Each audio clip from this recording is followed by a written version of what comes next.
Good morning. We would like to welcome you all to the CIAA 2016 post-game wrap-up. We are joined by the Hawks of Chowan University, led by head coach Patrick Mashuda. Coach, if you would introduce your student athletes that are joining you and open up with some additional comments about today's game. Certainly. On my left here is Alicia Mobley, three-time all-conference player, senior, and just an unbelievable person. And on my right is Jordan Payne, and I think you'll be hard-pressed to find somebody who plays harder than she does every day of the year. And the two of these young ladies had a lot to do with the rise of our program over the last several years, but had very great deal to do with the success that we had today. And I use that word lightly, success from the standpoint of the fact that we won the game. A lot of that credit goes to Bowie State University. Those young ladies played their hearts out today, played an outstanding game, and pushed us to the limit. And I tell you what, when we were able to rely on our seniors and our upperclassmen early on and early in overtime, particularly, well, even before that, when we got to the end of regulation, we needed to get a couple stops to force overtime. And, we stepped up. And then, when we get to overtime, we get down early, and we just stuck with it. We stayed with it, and couldn't be more proud of the young ladies. And ultimately, we've talked about it all year long. We're going to win games on the defensive end of the floor, and certainly today was a great example of that. And now we will open the floor up for questions for the student athletes first. I'll start with a question for Ms. Payne. While the Hawks struggled from the foul line, only shooting 53.3%, you missed a few crucial ones earlier in the game, and you eventually fouled out. But with just 1 minute and 16 seconds left in overtime, you hit them when they counted. So what did you tell yourself mentally to just make sure that despite the mistakes, you came back and you made it count when it mattered? Basically, I told my team, I thought in my head, it's one and done. My team is like the most important thing to me on this court. So I did it for them. I didn't do it for myself, and I didn't do it for anybody else. But just as bad as they wanted to win, I wanted to win too. So I put my team to my hand and basically said, I got to make these 2 free throws. I know we were alluding to the foul shots. Up to the third quarter, there were at least 10 missed foul shots, and then I don't have the final stats in front of me, but it looks like that's been a problem for the team all season. Just looking at the pregame stats there, your thoughts on that? I agree. Does that count? It's something that we've worked on, but some teams are good free throw shooting teams, other teams are not.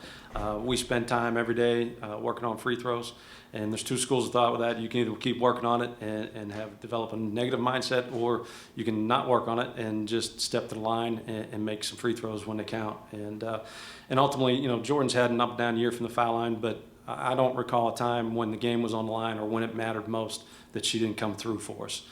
She's just very tough mentally, and for us, we just need to we do a great job of drawing the fouls. We just need to make the free throws. And, certainly had we made 75, 80% today, maybe we wouldn't have had overtime. But that's not how it went down, and, we just got to find other ways to win until those days happen that we're able to make free throws. And to that end, it looked like it was almost a battle of attrition. There were well over 40 fouls between the 2 teams. I mean, it almost seemed like one of the more chippier games we've seen in a while in this league. I wouldn't go that far. Certainly, the way the rules are now, with the hand checks and the contact, I thought there certainly could have been more fouls called on both sides. But at the end of the day, as the transition occurs in college basketball, particularly on the women's side, you've got to learn how to defend without putting your hands on somebody. You got to be able to move your feet, and at times we do a good job of that. We certainly did at the end of regulation, at the end of overtime. So, quick big picture questions. Later this afternoon, the regional rankings are going to come out. There's a possibility that there could be 3 teams out of the CIAA, including your Hawks. You do have that big win over Indiana, Pennsylvania earlier this year. What does that speak to the strength of this league, that you could potentially have 3 teams go to the regionals? Well, you're exactly right. And, last week there were 3 in the top 7. We were one of them. We certainly scheduled to be in that position. Scheduling is only a small part of it. You got to go out and win games. And, to this point, we've been able to do that, albeit challenged today. We found a way to win 20 wins for the first time in program history, regionally ranked for the first time in school history. We got a bye for the first time in school history. There's a lot of history being made with this team. And yet they come to work each day and try to get better each day. We have practice. And so the one day at a time mentality and the next game is our biggest game is how we try to stay focused on what's going on and not look too far ahead. We'll worry about regional rankings and things when the final buzzer sounds either on Friday or Saturday. Miss Mobley, I would like to commend you on your game, first of all. And you recorded a double-double, 13 points, 10 rebounds. But what are some things you noticed in today's game that you all need to address before playing tomorrow? I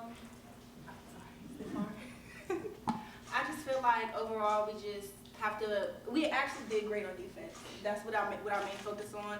And I feel like going into the next game, we need to be more patient on offense and just get in our flow and do the things that we know that we can do. So I feel like our defense was great. So I just give it all to the offense, be patient. Yeah, Ms. Mosley, based on the fact in the next round, who do you feel as though your team will be better suited for playing Winston-Salem or Cheryl? Anything is possible. So I don't want to say a specific team because anything can happen on any given day. As you can see, we went into overtime. So I don't want to pinpoint a specific team. This is more of a comment. I noticed with Jordan, as I was watching her, when she goes up for her free throws, I'm always thinking she's gonna miss the first one, she's gonna hit the second. And that's what I mean. So to me, that's some sort of consistency that I can deal with in the fact that I know she's gonna be made one. The only time I think it was only once tonight that she missed both throws, and only once tonight that she made both of them. But there is a consistency there. It's like that first one goes up. I'm not sure if it's a mental thing, and the second one I have to make it. If I don't make the first one, I have to make the second. Is there something like a mental thing going on there? No, I mean the goal is to make both, but I mean. Okay, I know she's gonna make the second one. I just fell in that flow right behind you. I know she's gonna make the second one. Yeah, I mean there's no thing of I want to miss one, make one. The goal is to make both, but if I do miss one, I know where I hit it at. I don't want to hit it again, so I'm gonna make the second one. Okay, good. That's second one. How are we gonna keep you out of foul? Actually, this is kind of my first time. I think this year I've fouled out, so I can't answer that question. Well, you guys played a great game. Thank you. And edge of my seat, almost screaming. So. And this will conclude this session of our post-game wrap-up. We would like to thank you all for joining us, and we wish you the best of luck on your next round of the tournament. Thank you.